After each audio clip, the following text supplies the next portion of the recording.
मोअज़्ज़िज़ सामाईन अस्सलाम वालेकुम। गुज़िश्ता रोज़ हमने आपकी खिदमत में हिंदू कानून के तहत एक मरहूम वालिद के प्रॉपर्टी में उनकी बेटी को भाई के बराबर हिस्सा मिलता है, इस पर रोशनी डाली थी। इस पर चंद मुस्लिम भाइयों के फोन मौसूल हुए और उनका कहना यह हुआ कि भाई आपने जो बतलाए वो हिंदू कानून के तहत बतलाए, मुस्लिम कानून में क्या है? उनका बोलना बिल्कुल सही है, मुस्लिम कानून की मालूमात भी देना जरूरी है।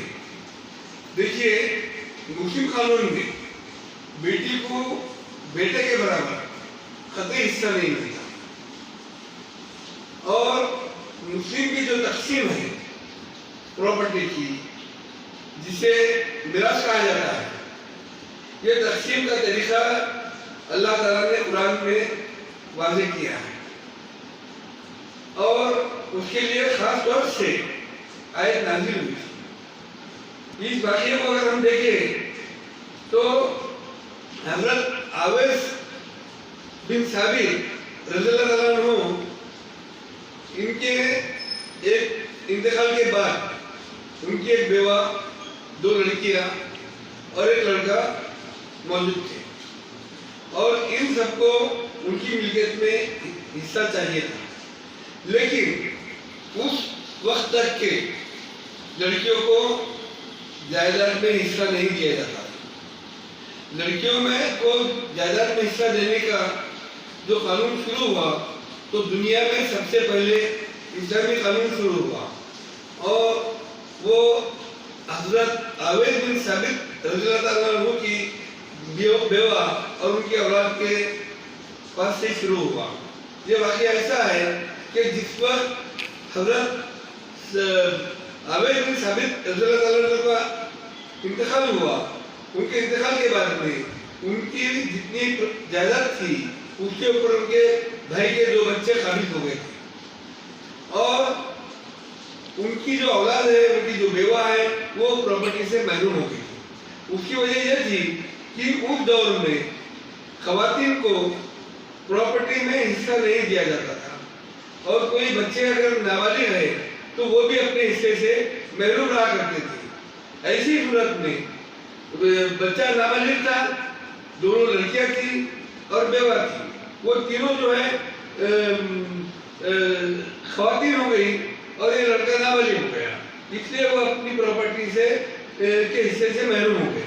अब उन्होंने ये कुछ सोचा कि भाई कम से कम वो जो दोनों भाई हैं, चचाजाद भाई, उनसे गुजारिश करें कि ये दोनों जो बहनें हैं यतीम, इन दोनों बहनों की शादी वो दोनों भाइयों से घर करा के दिए तो इंशाअल्लाह ताला उसके अंदर जो प्रॉपर्टी है घर में रहेगी, ये अपनी जिम्मेदारी से अदायगी हो जाएगी बेवा की और बच्चा बालिग होने के बाद में वो खुद उनके साथ में मिलकर काम करेगा। इस नजरिए को सामने रखते हुए उसने अपने जेठ के बच्चों के पास में ये प्रपोजल रखी। उनके पास प्रपोजल रखने के बाद उन्होंने उसको भी इनकार कर दिया।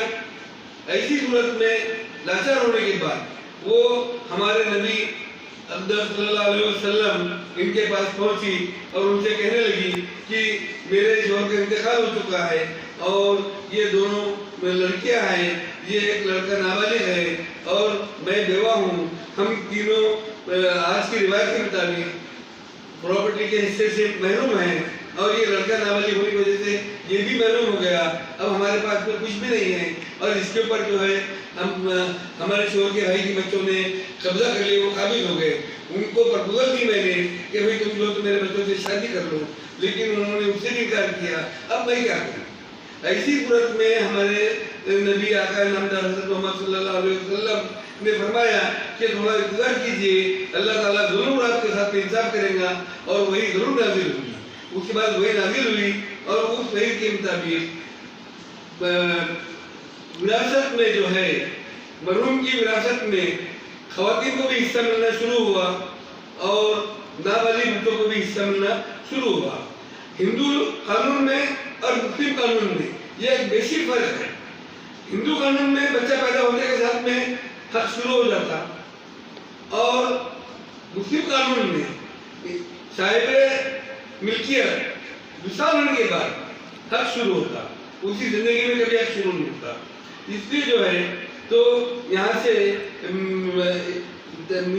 मिराज की तकसीम शुरू हुई, और उस तकसीम के मुताबिक बेटे के लिए 2 हिस्से और बेटी के लिए 1 हिस्सा, ये मसला शुरू हुआ। और पहले शुरू जो है बीवी के दुआने यानी 12% ये निकाल देने के, बच्चे जो 14 ने हैं उसमें से जितने भी लड़के हैं और जितनी भी लड़कियां हैं, इनको एक जैसा 2 हिस्से बेटे के और 1 हिस्सा बेटी का, इस मुताबिक ये तकसीम करना तय किया गया। ये हुज़ूर सल्लल्लाहु अलैहि वसल्लम की जिंदगी का वाक़िया है, उनके दौर का वाक़िया है, और जब से आज तक के कुरान में लिखे हुए न कोई बदल सकता, न कोई इसमें तब्दील कर सकता, न उसमें किसी तरह का बदलाव आ सकता। इसलिए जो है जो हमें कुरान ने बदला दिया वही हमारे लिए फाइनल है, हमारे कानून में कभी बदलाव नहीं आ सकता। इसलिए जो है अभी हिंदू कानून में जिस तरीके से बदलाव आया वो बदलाव आपको लागू नहीं हो सकता। इसी तरीके से जो है तो मुस्लिम कानून में हर जगह हर नौयत में ये जो है हिस्से बदले जाते हैं। कभी एक लड़का है एक लड़की है, कभी लड़का है लड़की नहीं है, कभी लड़का लड़की दोनों भी नहीं है। तो ऐसी सूरत में हमेशा हिस्से बदले जाते हैं। ये मामला बहुत लंबा और बहुत ज़्यादा बड़ा है, इसको तफसील से बताने के लिए वक्त का तकाज़ा है। इसलिए जो है तो इंशाअल्लाह बकाया जो है हम आइंदा बताएंगे आपको।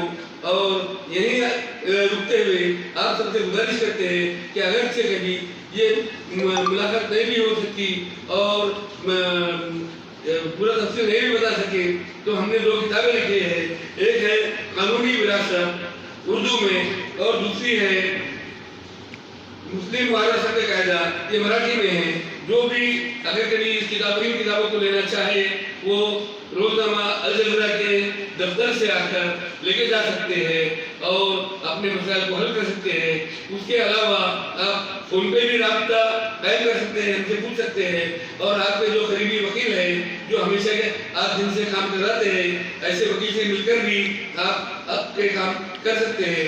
लेकिन काम जो भी करेंगे वो कानून और शरीयत दोनों के नुक्ते नज़र करना चाहिए।